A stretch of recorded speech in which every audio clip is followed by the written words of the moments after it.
Hello friends, जैसा कि आपको पता है कि अभी हमारे यूपीएससी मींस के पेपर चल रहे हैं। तो जो है आज हम उसी की बात करेंगे कि आज जो जीएस वन का पेपर हुआ वो पेपर कैसा आया था। और इसी के साथ हम ये भी डिस्कस करेंगे कि जीएस वन की स्ट्रैटेजी क्या होनी चाहिए, किस तरह से हम पीवाईक्यूज़ को बेस बना के आपकी प्रिपरेशन को सुनिश्चित कर सकते हैं। तो इस वीडियो में जो है हम सबसे पहले तो मैं आपको बता दूं कि इसकी जो पीडीएफ है, जो आज का इसकी आपकी पीडीएफ आपको टेलीग्राम चैनल पर मिल जाएगी, वहाँ से आप डाउनलोड कर सकते हैं। तो इस वीडियो में हम सबसे पहले देखेंगे कि किस तरह से जो है आज का पेपर आया है ना। और सेकंड, किस तरह से उसमें जो है सिलेबस से किस तरह से चीज़ें पूछी गई हैं। और साथ में ये देखेंगे कि इसमें जो है पीवाईक्यू का रोल क्या है। तो इन सबको हम इस वीडियो में देखेंगे, है ना। तो थर्ड नंबर पे हम देखेंगे कि पीवाईक्यू से किस तरह से चीज़ें रिपीट होती हैं, किस तरह से थीम आइडेंटिफाई होती हैं, थीम को कैसे आइडेंटिफाई करा जाता है। चौथी चीज़ हम देखेंगे कि किस तरह से जो है आप प्रीलिम्स और जो है मींस को इंटीग्रेट करते हुए चीज़ों को कर सकते हैं, यानी कि सिलेबस को कवर कर सकते हैं, है ना। क्योंकि कई लोगों को क्या होता है, अलग अलग चीज़ें दिखती है। तो हम इसमें देखेंगे कि किस तरह से प्रीलिम्स की चीज़ें मेंस में काम आती हैं, तो वो हम देखेंगे, है ना, ताकि आपकी दोनों प्रिपरेशन एक साथ होती रहे इंटीग्रेटेड वे में। तो क्वेश्चंस के साथ समझते हैं कि किस तरह का पेपर आया है और किस तरह से इसको डील करना है। चलिए स्टार्ट करते हैं। देखिए, सबसे पहले देखिए यहाँ पे जो है जो पहला क्वेश्चन जो यूपीएससी में मैंने इस साल पूछा है, यह है discuss the salient features of Harappan architecture. Harappa कालीन जो वास्तुकला है ना, आर्किटेक्चर है, उसकी विशेष विशेषताओं की चर्चा कीजिए। ठीक है। तो इसमें जो है आप देखिए कि आर्किटेक्चर की पूछी है कि यानी कि वास्तुकला की। तो इसमें आप वहाँ की जो रोड है उनके बारे में लिख सकते हैं कि किस तरह से रेक्टेंगल पर रोड होती थी, घर किस तरह के होते थे, है ना। इसके अलावा आपने देखा होगा कि वहाँ पे जो है रिच जो धनी लोग थे उनके लिए किस तरह से अलग से बना सेटलमेंट बने हुए थे, और जो गरीब लोग थे उनके लिए किस तरह से अलग अलग सेटलमेंट बने हुए थे। तो इन सारे आर्किटेक्चर की आप उसमें चर्चा कर सकते हैं। इसके अलावा जो है हड़प्पा कालीन की जितनी भी, जैसे मोहनजोदाड़ो है, वहाँ जो मोहनजोदाड़ो में जो ग्रेनरीज मिली थी धान रखने के लिए, उनकी चर्चा कर सकते हैं कि वो किस तरह से। तो इसमें काफ़ी सारी चीज़ें लिख सकते हैं, और यही चीज़ें आपको पता है कि हम प्रीलिम्स में भी पढ़ते हैं, तो उससे आप लिंक कर सकते हैं। तो सीधा सीधा जो है सिलेबस से ये आ गया है ना। ये तो बहुत प्रीलिम्स में भी इससे क्वेश्चन आते हैं हड़प्पा से, और मेंस में भी देखो पहला क्वेश्चन वहीं से आया हुआ है ना। तो सीधे सीधे सिलेबस से ये क्वेश्चन था। ठीक है। फिर सेकंड है अकबर के धार्मिक सामंजस्य के प्रमुख पहलुओं का परीक्षण कीजिए। देखिए, इसमें क्या करना था आपको, जैसे कि आपको पता ही होगा कि जो है अकबर, हम प्रीलिम्स के लिए भी हम इस पर पढ़ते हैं अकबर की नीतियाँ, है ना। तो यहाँ उन नीतियों को अगर आपको पता होता है तो आप ये क्वेश्चन जो है ईजिली एड्रेस कर सकते थे। कैसे कर सकते थे, जैसे अकबर के नवरत्न, आपको पता है अकबर के यहाँ नवरत्न थे, है ना। नवरत्न उनको लिख सकते हैं कि उसमें हिंदू मुस्लिम सभी धर्मों के लोग थे, है ना, नवरत्न में। इसके अलावा जो है आप अकबर की जो और भी पॉलिसीज़ थी, जैसे दीन इलाही हो गया, है ना, दीन ए इलाही, उसके बारे में लिख सकते हैं। किस तरह से धार्मिक सामंजस्य बनाने के लिए एक संभाव की ये नीति लाई गई थी। इसके अलावा अकबर की जो और नीति आप प्रीलिम्स के लिए भी पढ़ते हैं उनको भी लिख सकते हैं। जैसे कि अकबर ने जो है जजिया कर, जो कि धार्मिक कर था, उसको अबोलिश कर दिया था, उसको हटा दिया गया था, उसको, है ना, उसको ख़त्म कर दिया था अकबर ने। इसके अलावा सुलह ए कुल की नीति को आप डिस्कस कर सकते हैं इसमें। तो इस तरह से अलग अलग, अगर आपने प्रीलिम्स के लिए अगर अकबर को पढ़ा है तो भी मीन्स में आप लिख सकते हैं, है ना। मीन्स के लिए तो करना ही है।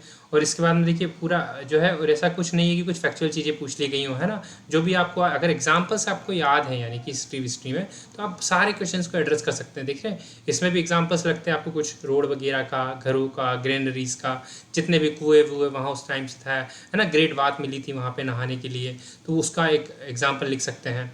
इसके अलावा देखिए स्कल्प्टर्स ऑफ चंदेला, है ना, चंदेल की जो है खजुराहो कला, खजुराहो के जो मंदिर हैं उसके बारे में पूछा गया है। तो the sculpture field with Chandela, है ना। यहाँ पे सीधा खजुराहो लिख दिया, जबकि बहुत गलत अनुवाद है इसका।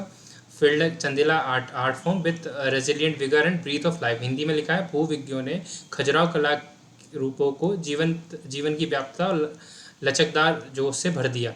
तो इसको स्पष्ट कीजिए। अगर कभी हिंदी में समझ में नहीं आए ना कि इसका मतलब, तो नीचे पढ़ लिया करो इंग्लिश में।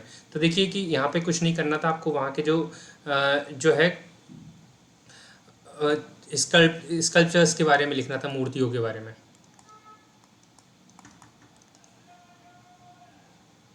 है ना, मूर्ति कला के बारे में ज़्यादातर।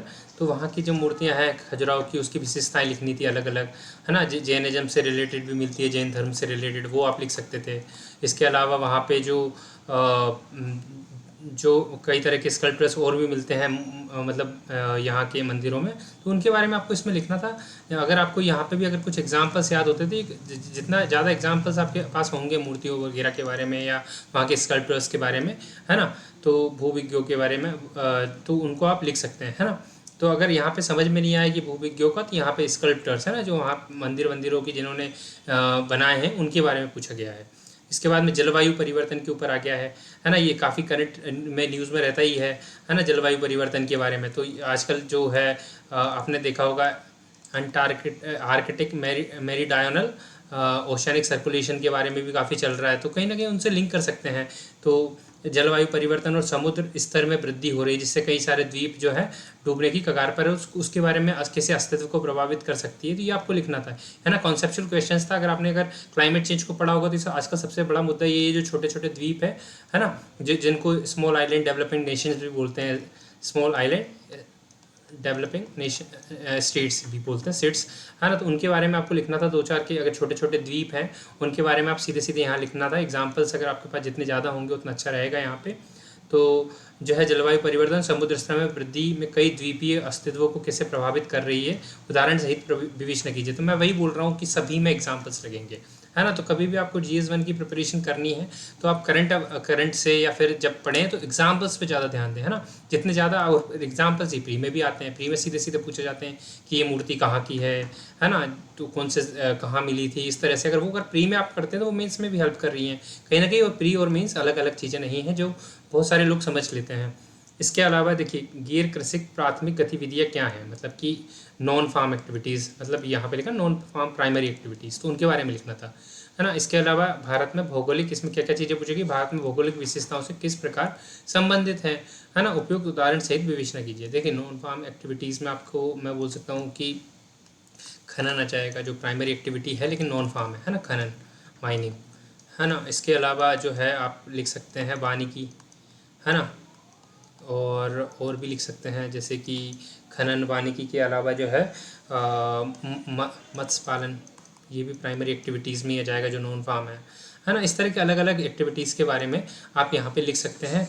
और इनके बारे में ये पूछा गया कि भौगोलिक परिस्थितियों से कैसे लिख, जैसे कि खनन जहाँ पे ज़्यादा होता है उन राज्यों के नाम लिख सकते हैं, वहाँ की परिस्थितियाँ लिख सकते हैं, क्योंकि वहाँ पे ज़्यादातर मिनरल्स मिलते हैं तो वहाँ खनन होता है ना। इसके बाद मत्स्य पालन में आप कोस्टल स्टेट्स के नाम लिखे, जो समुद्री तट पे किनारे पे जो राज्य हैं उनके एग्जांपल्स दे सकते हैं कि वहाँ किस तरह का क्लाइमेट और क्या मिलता है, इसकी वजह से वहाँ पे मत्स्य पालन ज़्यादा होता है। इस तरह से लिखना था इस क्वेश्चन को, है ना। इंट्रोडक्शन में आप ये भी लिख सकते हैं कि इसका मतलब GDP में कितना शेयर है ना, अगर आपको याद है तो, जो कि हम पढ़ते ही हैं, ठीक है।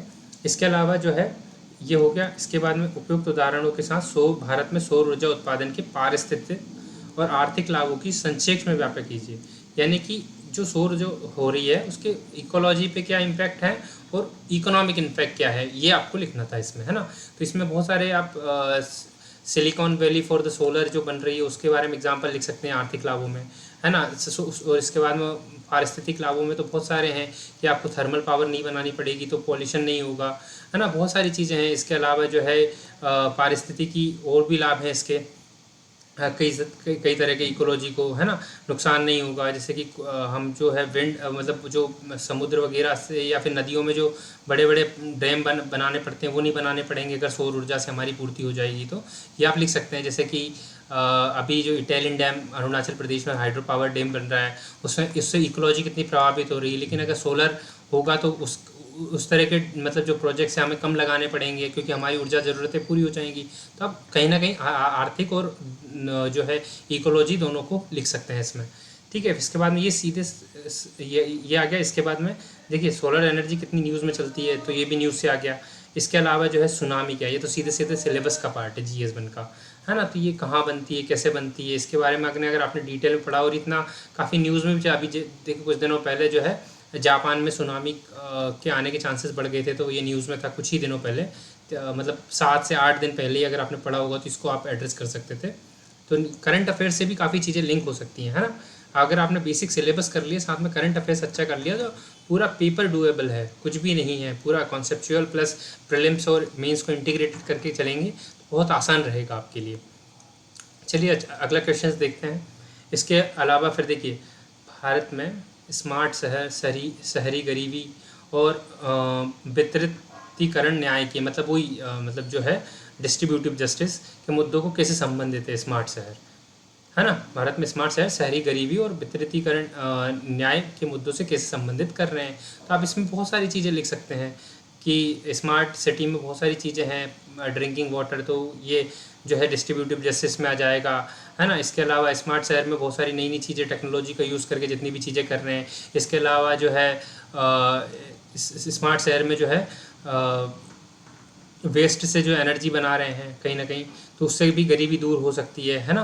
तो कहीं ना कहीं उससे आप लिंक कर सकते हैं, बिल्कुल ठीक है। फिर इसके बाद जो है सिविल, भारत में सिविल सेवा का लोकाचार, व्यावसायिकता तथा राष्ट्रवादी चेतना के संयोजन का प्रतीक है ना। तो स्पष्ट कीजिए, यानी कि देखिए, the ethos of civil service in India stand for the combination of professionalism and nationalistic consciousness. यानी कि आपको ये बताना है कि जो अगर सिविल सेवक जो हैं, अगर वो उनके अंदर आचरण सही हैं तो किस तरह से देश के विकास को सुनिश्चित करेंगे, पहली चीज़। सेकंड चीज़ आपको बतानी है कि लोकाचार व्यावसायिकता, यानी कि उनके प्रोफेशनलिज्म। यहाँ पे देखिए मैं अभी भी बोल रहा हूँ कि आप हिंदी में ज़रूर पढ़ें, इंग्लिश में ज़रूर पढ़ लें, प्रोफेशनलिज्म की बात हो रही है ना। Combination of professional nationalist consciousness, है ना। तो यहाँ पे बहुत व्यावसायिकता से आज कमर्शियलिज्म ना समझ लें तो भ्रष्टाचार वगैरह को आप लिंक कर दें कहीं ना कहीं। तो कहीं ना कहीं लोकाचार, तो दूसरी चीज़ कि किस तरह से उनको प्रोफेशनलिज्म, अगर उनके अंदर अगर मान लो इथोस हैं, अगर नैतिकता है, तो किस तरह से सर्विस वगैरह जो उनका काम है लोगों को सेवा करना, उसको किस तरह से जो है आगे बढ़ाएगा। इन दोनों के ऊपर आपको डिकोड करना है इस क्वेश्चंस को। एक तो आचरण से कैसे, उनके अगर अच्छे आचरण होगा उससे देश का विकास कैसे होगा, एक तो ये लिखना है। सेकंड चीज़ जो आपको लिखनी है वह यही कि उनके इथोस जो है वो लोगों तक सेवा पहुंचाने में किस तरह से मदद करेगा, ठीक है। तो आप ये दो चीज़ें जो है इसमें एड्रेस करें, ठीक है। फिर इसके बाद में जो है यहाँ पे ग्लोबलाइजेशन को लिंक कराया है। देखिए ये जो क्वेश्चंस होते हैं ना ग्लोबलाइजेशन के, वो किसी न किसी से लिंक करके ही पूछा जाता है। तो इसमें ये पूछा गया है कि किस तरह से जो है डू यू मतलब क्या आपको लगता है कि वैश्वीकरण का परिणाम केवल आक्रामक उपभोक्ता संस्कृति है, ठीक है। तो आप में यहाँ पे और अपने उत्तर का औचित्य दीजिए।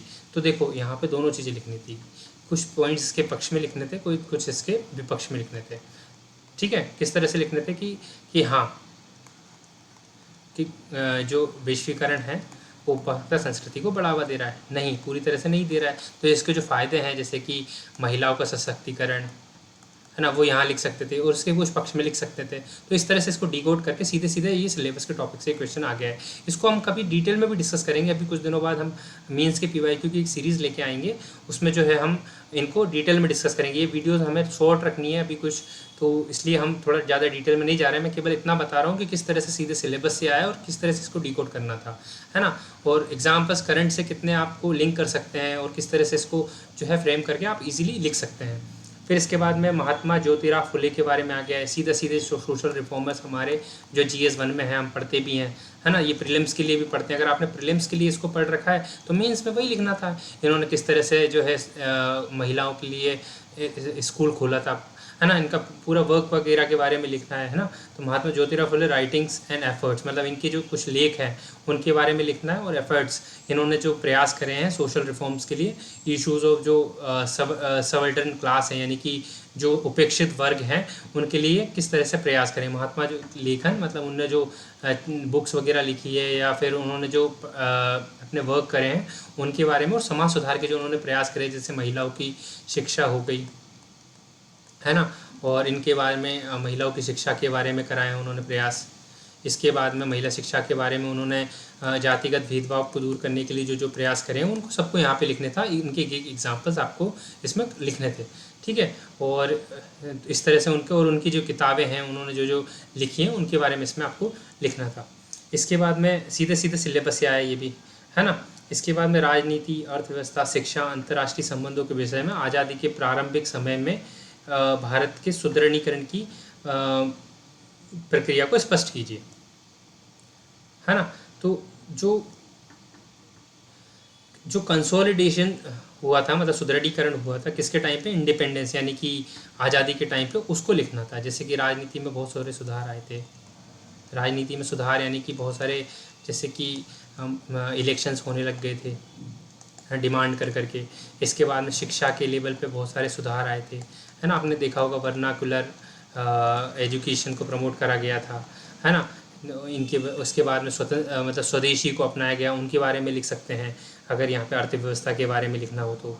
अंतर्राष्ट्रीय संबंधों, है ना। तो इस तरह से अलग अलग आज़ादी के प्रारंभिक समय में, है ना। तो राजनीति, अर्थव्यवस्था, तो इनको आपको इसमें लिखना था, है ना। हमने जो अंग्रेज़ों के समय पे कई सारी चीज़ें देखी, वो फिर उनको हटाने के लिए बहुत सारी हमने आर्थिक नीतियाँ लिखी हैं, उनके बारे में लिखना था। इंडिपेंडेंस के बाद में, जस्ट बाद में और प्रारंभिक समय में जो है क्या क्या चीज़ें हुई थी, ठीक है। इसके बाद में समकालीन विश्व के लिए फ्रांसीसी क्रांति की निरंतर प्रासंगिकता पर विचार कीजिए। वही फ्रांसीसी क्रांति के बारे में आपको लिखना है। इसमें सीधे सीधे वर्ल्ड हिस्ट्री का क्वेश्चन यहाँ पे उठ के आ गया है। तो थोड़े बहुत क्या करना हो, जितनी भी क्रांतियाँ हुई हैं, अगर आपको, जैसे कई बार क्या बोलते हैं कि वर्ल्ड हिस्ट्री से क्वेश्चंस नहीं आते हैं, तो ऐसा बोला जाता है कि विश्व इतिहास को पढ़ो ही मत। तो ऐसा आपको कभी भी नहीं करना है। आपको क्या करना है कि जो क्रांतियाँ हैं, जो इंपॉर्टेंट इवेंट्स हैं, उनके बारे में 4-4, 5-5 पॉइंट्स, पॉजिटिव और नेगेटिव, जो है आप करके रखें। तो उससे क्या होगा, अगर कुछ भी क्वेश्चन आता है तो वो आप लिखने में सक्षम रहोगे। ऐसा नहीं कि वर्ल्ड हिस्ट्री को बहुत ज़्यादा टाइम दे देना है, क्योंकि अगर आप करोगे तो आपके पास में टाइम की दिक्कत होगी। लेकिन हाँ, कोई भी टॉपिक को छोड़ना नहीं है। आप चाहो तो AI का यूज़ करके, या हम आपको प्रोवाइड करवा देंगे आने वाले समय में, तो इनके ऊपर जो है 5 से 10 पेज के नोट्स जो है आप बना के रख लें और उन्हीं को बार बार पढ़ें, तो आपका काम हो जाएगा, है ना। मैंने भी अपने मीन्स के टाइम पे यही किया था कि जो है इसको लिख देते हैं, ठीक है। इसके बाद में अगला देखें तो विश्व के अपतटीय तेल भंडारों, है ना, ऑफशोर ऑयल रिजर्व का भौगोलिक स्पष्टीकरण देखिए तो आपको वर्ल्ड ज्योग्राफी में पढ़ना ही होता है। जैसे कि ऑयल रिजर्व जो भी है, मतलब ऑफशोर वर्ल्ड में, वो सब, जैसे कि आप रशिया के एग्जांपल दे सकते हैं इसमें, ठीक है। इसके बाद में जो है आप मिडल ईस्ट के बहुत सारे हैं। इसके बाद में अफ्रीका से हम बहुत, नामीबिया वगैरह से बहुत ऑयल मंगवाते हैं, वहाँ के हैं। तो आप इनकी एग्जांपल्स लिख दीजिए, और आपके पास एग्जांपल्स हैं तो आप ये क्वेश्चंस को इजीली जो है आप वर्ल्ड में बना के बता सकते हैं। जैसे कि अफ्रीका का बना सकते हैं इस तरह से करके, ऐसे करके, है ना। तो यहाँ पे नामीबिया वगैरह का दे सकते हैं, है ना। तो कि किस तरह से मतलब अलग अलग जो ऑयल भंडार हैं विश्व में, वो सब, ठीक है।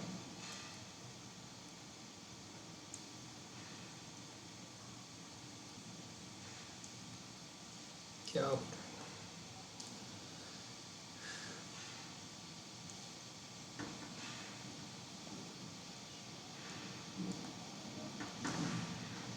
ठीक है। फिर इसके बाद में जो है अगला क्वेश्चन जो है हमें देखें तो स्थानीय और क्षेत्रीय योजना बनाने में आर्टिफिशियल इंटेलिजेंस AI के बारे में आ गया, और ड्रोन तकनीकों का काम भू स्थानिक सूचना RS और GIS के साथ प्रभावी रूप से कैसे उपयोगी किया जा सकता है। देखिए कितना अच्छा क्वेश्चन है। इसमें आप आर्टिफिशियल इंटेलिजेंस और ड्रोन दोनों की उपयोगिता बतानी, किस तरह से जो है लिंक कर दिया है बेसिक चीज़ों से, है ना। जो देखो पूरे क्वेश्चंस में एक चीज़ दिख रही है आपको, कुछ इंपॉर्टेंट जो चीज़ें न्यूज़ में चलती रहती है, तो उनके बारे में पूछा गया है ना। जैसे कि ऑफशोर ये ऑयल एनर्जी रिजर्व्स के बारे में कितना न्यूज़ में आता रहता है, वो पूछ लिया है। इसके बाद में आर्टिफिशियल इंटेलिजेंस टेक्निक मतलब किस तरह से नई नई तकनीक जो है हमारी सामाजिक समस्या सुलझाने में मदद कर सकती है, उससे रिलेटेड ही क्वेश्चन पूछ लिया गया है। मतलब सोशल इश्यूज़ को किस तरह से एड्रेस कर सकती है ये चीज़ें, तो उनसे कहीं ना कहीं इसको लिंक करके पूछ लिया गया। तो इसमें कुछ नहीं करना आपको, या तो अलग अलग कर दें या एक में भी लिख सकते हैं। अलग अलग लिखे जाता है, जैसे AI है वो किस तरह से कर सकती है सामाजिक समस्याओं को, ड्रोन है वो किस तरह से कर सकती हैं, ये आपको लिखना है कि इनके साथ साथ। तो देखो इसमें जैसे कि ड्रोन में मैं एक ड्रोन का एग्जांपल दे देता हूँ। जैसे कि लैंड का सर्वे हो रहा है आजकल ड्रोन के थ्रू, है ना। तो वो कहीं ना कहीं नीतियाँ बनाने में मदद करेगा कि कहाँ किसके पास कितनी ज़मीन है ना। लैंड सर्वे हमें मिल जाएगा, तो इसके कहाँ कौन सी खेती होती है वो हमें पता चल जाएगा, है ना। तो इस तरह से अलग अलग चीज़ों में जो है काफ़ी हेल्प मिलेगी इन सब टेक्नोलॉजी की। AI की मदद से हम जो है सूचना प्रदान कर सकते हैं, है ना। तो आर्टिफिशियल इंटेलिजेंस के माध्यम से, है ना। और आर्टिफिशियल इंटेलिजेंस का यूज़ कर सकते हैं हम अर्ली वार्निंग सिस्टम में। तो नीतियाँ बनाने में पूछा गया था, अर्ली वार्निंग सिस्टम की नीतियाँ बनाने में हम आर्टिफिशियल इंटेलिजेंस का यूज़ कर सकते हैं। तो इस तरह से अलग अलग चीज़ों में इसका यूज़ करा जा सकता है। हेल्थ रिलेटेड नीतियाँ बना सकते हैं, है ना। तो अलग अलग तरीके से इसको लिंक कर सकते हैं, है ना। एरियल प्लानिंग का पूछा है तो ड्रोन हो गया, है ना। तो ये इस तरह से अलग अलग चीज़ें हम यहाँ पे एग्जांपल देके समझा सकते हैं। फिर चर्चा कीजिए कि ग्रह के महाद्वीपों मतलब जो अर्थ है उसके महाद्वीपों महासागरीय बेसिनों के आकार माप और में होने वाले परिवर्तन किस प्रकार क्रिस्टल मासिस की टेक्टोनिक गतिविधियों के कारण परिवर्तित होते रहते हैं। तो वही आपको लिखना है ना कि जो टेक्टोनिक एक्टिविटीज़ होती है किस तरह से महाद्वीपों को, बेसिनों को, इन सबको प्रभावित कर सकती है। जैसे कि आप हमारी ये एग्जांपल लिख सकते हैं कि किस तरह से हिमालय बना है ना। टेक्टोनिक एक्टिविटीज़ से ये प्लेटें आपस में आई, हिमालय बन गया, है ना। इसके अलावा बहुत सारे जो महाद्वीपों में जो ट्रेंच वगैरह हैं उनके बारे में लिख सकते हैं, है ना। कई जगह जो है मेंटल प्लूम निकलते हैं, है ना, उनके बारे में लिख सकते हैं, है ना। वो इसके बाद में अटलांटिक ओशन में बहुत सारी चीज़ें हैं उनके बारे में लिख सकते हैं। तो इनका अलग अलग तरीके से किस तरह से क्रिस्टल मासिस को बनाने में इन्होंने महासागरीय बेसिनों ने हेल्प करी है। तो मतलब इन्होंने टेक्टोनिक एक्टिविटीज़ ने, तो उनके बारे में आप लिख सकते हैं इसमें। बेसिनों के आकार माप, है ना, ये सब चीज़ें। और इसके अलावा गंगा मिट्टी एवं जल संसाधनों के विषय में के संदर्भ के साथ साथ गंगा बेसिन में जनसंख्या वितरण एवं घनत्व की चर्चा कीजिए। देखिए क्या होता था कि इसको भी थोड़ा सा लिंक करना है कि किस तरह से नदियाँ जो है जनसंख्या के वितरण में मददगार होती है। जैसे आपने देखा होगा कि एक नर्मदा वैली सिविलाइजेशन हमें मिली थी क्योंकि नर्मदा थी, गंगा है, यहाँ पे जनसंख्या भी ज़्यादा मिलती है जहाँ नदियाँ होती है। क्यों मिलती हैं? ये किस तरह से नदियाँ वगैरह ये सब जो है जनसंख्या वितरण को सुनिश्चित करती हुई कि यहाँ की मिट्टी जो है उपजाऊ होती है। इसकी वजह से लोगों की जो खेती के लिए बहुत सुविधाजनक होती है। इसके बाद में लकड़ियाँ मिल जाती है, जंगल होते हैं नदियों के आसपास, तो उनसे लकड़ियाँ वगैरह मिल जाती है, फ्यूल का काम करती है। तो जो ट्रेडिशनल सेटलमेंट्स हैं वो किस तरह से इन चीज़ों को हेल्प करते हैं। इंडस्ट्री वगैरह के लिए पानी मिल जाता है ना। तो ये जनसंख्या वितरण और जल संसाधन जो है मिट्टी वगैरह किस तरह से जनसंख्या के वितरण और घनत्व को सुनिश्चित करती है, तो उसके बारे में आपको चर्चा करनी है। तो अलग अलग ये पॉइंट्स लिख सकते हैं, ठीक है। इसका आधुनिक समाज में स्वास्थ्य संबंधी चिंताएं बढ़ने के बावजूद फास्ट फूड उद्योग बढ़ रहे हैं ना। मतलब फास्ट फूड बहुत स्वास्थ्य को भी खराब करता है, इसके बाद में भी क्यों बढ़ रहे हैं उसके बारे में आपको बताना है। इसका कैसे लेखा देंगे, है ना। अगर जैसे अब यहाँ पे अगर आपको समझ से में नहीं आ रहा है कि इसका क्या पूछा गया तो इंग्लिश जरूर पढ़ें। How do you account for the growing fast food industries given that there are increase health care concern in modern society. इतने मतलब सोसाइटी में बढ़ रहे हैं, तो आप इसको किस तरह से बताएंगे कि आखिर क्यों है ना। अपने अनुभव से उत्तर को देखो, अनुभव की चीज़ें लिखनी है, ऐसा भी नहीं आपको रटा रटाया कुछ लिखना है। अगर आपको जो दिमाग में आया उन्होंने सीधा सीधा लिखा, आपका अनुभव से बताइए, है ना। तो आप यहाँ पे कुछ भी लिखेंगे तो चल जाएगा जो भी काम किए। जैसे कि अनुभव से अपन बताते हैं, एक तो क्या होता है कि आजकल वर्क कल्चर काफ़ी, वर्कलोड काफ़ी बढ़ गया है ना, इंडस्ट्रियलाइजेशन की वजह से। तो वर्कलोड होने की वजह से क्या होता है, लोग जल्दी जल्दी खा के ऑफिस वगैरह जाना है, स्कूल जाना है, कॉलेज जाना है, तो इसकी वजह से फास्ट फूड बढ़ रहा है ना। सेकेंड चीज़ ईजी अवेलेबिलिटी है इसकी, तो उसकी वजह से बढ़ रहा है ना। स्टोर करके रख सकते हैं लंबे टाइम तक, इसलिए बढ़ रहा है। तो अलग अलग तरीके से चीज़ें जो है लिंक कर सकते हैं। और एक कंज्यूमरिज्म कल्चर काफ़ी बढ़ रहा है, इनके बारे में कई सारे एड वगैरह आते हैं, एडवर्टीजमेंट, उनको लिख सकते हैं। तो अलग अलग उपभोक्ताओं के ऊपर लिख सकते हैं। तो इस तरह की चीज़ें आप लिख सकते हैं। तो कि आखिर में ये क्यों बढ़ रहा है मॉडर्न सोसाइटी में, है ना। और फिर इन्होंने बोला विद मतलब इंडियन एक्सपीरियंसेस, है ना। आप अब यहाँ पे देखिए भारतीय अनुभव से अपने उत्तर को तो भारतीय मतलब इंडिया के कंटेक्स्ट में ज़्यादा पूछा गया ये, है ना, इंडिया के कंटेक्स्ट में कि इंडिया में क्यों ज़्यादा बढ़ रहा है ये, है ना, तो उसको आप लिखना है। तो ग्लोबलाइजेशन इसका एक उदाहरण है कि बहुत इजी हो गई ना चीज़ें आना। फिर सेकंड टाइम इसकी अगर मान लो है ना, एक तो ये हो गया, दूसरा है कि ये इजी है, मतलब यही लिखना है वो जो मैंने बताया, तो ये सब चीज़ें आप लिख सकते हैं। फिर इसके बाद में अगला देखते हैं, achieving sustainable growth with emphasis on environment protection could come into conflict with poor people needs in a country like India। ठीक है, तो पर्यावरण संरक्षण पर जोर देते हुए सतत विकास हासिल करना भारत जैसे देश में गरीब लोगों की आवश्यकताओं के साथ टकराव हो सकता है ना। तो देखिए बिल्कुल कि क्या होता है कि अगर मान लो हम अगर ऑर्गेनिक फार्मिंग पे जोर देंगे तो जिनके पास लैंड वगैरह कम है वो किस तरह से उसको मैनेज करेंगे, उसके साथ में लिख सकते हैं, है ना। इसके बाद में अगर सतत विकास का है ना, इसके बाद में अगर मान लो सतत विकास के जो और भी लक्ष्य हैं उनको लिख सकते हैं, जैसे कि क्लीन एनर्जी के लिए एक सतत विकास SDG 7 वगैरह है क्लीन एनर्जी के लिए। तो क्लीन एनर्जी को प्रमोट करेंगे तो कई बार क्या होगा कि इससे जो है ट्रेडिशनल जो फ्यूल यूज़ करते हैं उसको हटाना पड़ेगा। तो कई बार क्या होता है कि ये वाले फ्यूल जो है मतलब जो है जो ट्रेडिशनल फ्यूल है उनको हटाना पड़ेगा। तो इससे उनकी जो है लाइवलीहुड प्रभावित हो सकती है, जो मतलब आजीविका जो गरीब लोग हैं उनकी। इसके अलावा और भी चीज़ों से लिंक कर सकते हैं तीसरे पॉइंट में, जैसे कि हम बहुत सारी फर्टिलाइज़र सब्सिडी देते हैं, है ना, रासायनिक उर्वरकों पे जो हम सब्सिडी देते हैं फर्टिलाइज़र सब्सिडी, तो वो किस तरह से अगर वो बंद करनी पड़ेगी अगर हमें सतत विकास लक्ष्य, तो इससे जो है किसानों की जो आजीविका भी प्रभावित हो सकती है। तो अलग अलग तरीके से जो है इसको लिंक करके आप लिख सकते हैं। तो ये भी सीधा सीधा सिलेबस से ही आया है, कोई ऐसा रॉकेट साइंस नहीं है कि बहुत मतलब अलग अलग तरीके से आए हैं। फिर बाद में मतलब आगे की राह सुनिश्चित करके कुछ ऐसे बैलेंस पॉइंट लिख सकते हैं, जो हमने आपको आंसर राइटिंग के प्रोग्राम में भी बताया था कि हर इस तरह के क्वेश्चंस में आगे की राह लिखना सिखाया गया था आपको, तो उस तरह से आप मैनेज कर सकते हैं। ठीक है, इसके बाद क्या भारत में जनजातीय विकास दो धुरियों विस्थापन पुनर्वास के इर्द गिर्द केंद्रित है ना, जनजातीय विकास। तो अपने विचार दीजिए। देखिए आपने देखा होगा, अभी मैंने बताया कि अरुणाचल प्रदेश में अभी जो थोड़ी देर पहले ही एक प्रोजेक्ट का नाम लिया था अरुणाचल प्रदेश, है ना, तो वहाँ पे आपको याद होगा अरुणाचल प्रदेश, असम, मेघालय, त्रिपुरा, मिज़ोरम की बात कर लें, है ना, यहाँ की बात कर लें तो असम, मेघालय, त्रिपुरा, मिज़ोरम में क्या है, ऑटोनॉमस डिस्ट्रिक्ट काउंसिल है, ADCs, है ना।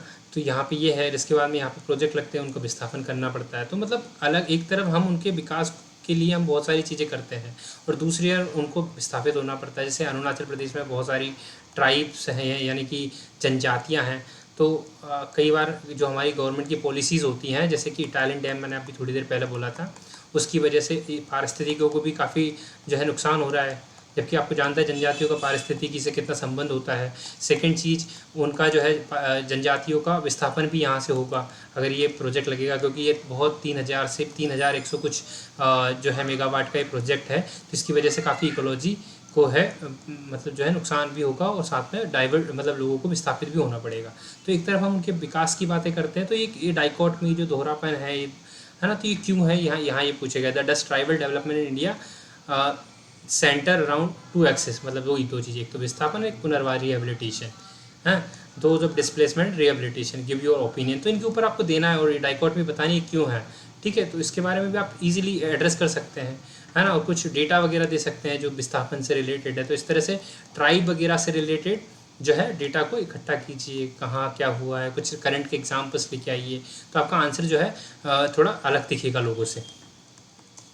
ठीक है, तो अब मैं आपको इसमें जो है चीज़ें जो बताने वाला था, देखिए इसमें इस PDF में आपको दूसरे भी कहीं मिल जाएंगे। अब देखिए पावर ऑफ PYQ ये पहले भी आया हुआ है, सौर ऊर्जा वाला, है ना।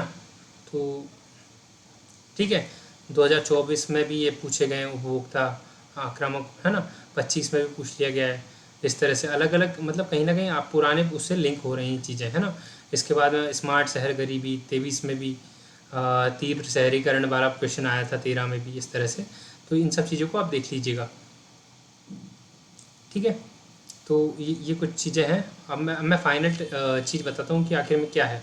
अभी हमने इतना सारा देखा, तो आप देखिए कि एक तो कोई भी ऐसा क्वेश्चन नहीं था जिसको आप लिख नहीं सकते हैं, है ना। अगर आपने करंट अफेयर्स थोड़ा बहुत पढ़ा है, इश्यूज़ की समझ है, यहाँ पे सबसे मेन चीज़ आपको पढ़ना क्या होता है, एक तो आपको सबसे पहली चीज़ तो है कि सारे क्वेश्चन लगभग लगभग हमारे समाज से रिलेटेड थे, कि कहीं ना कहीं हमारे सोसाइटी में, हमारे समाज में जो भी समस्याएं हैं उनको उनसे संबंधित है ना। सेकंड, हमारी संस्कृति से संबंधित है, उसके बारे में आपको पता होना चाहिए, है ना। जैसे कि चाहे वो चंदेल वाला क्वेश्चन हो, है ना, चाहे वो हड़प्पा वाला क्वेश्चन है, हमारी संस्कृति से रिलेटेड है, हड़प्पा हो गया, है ना।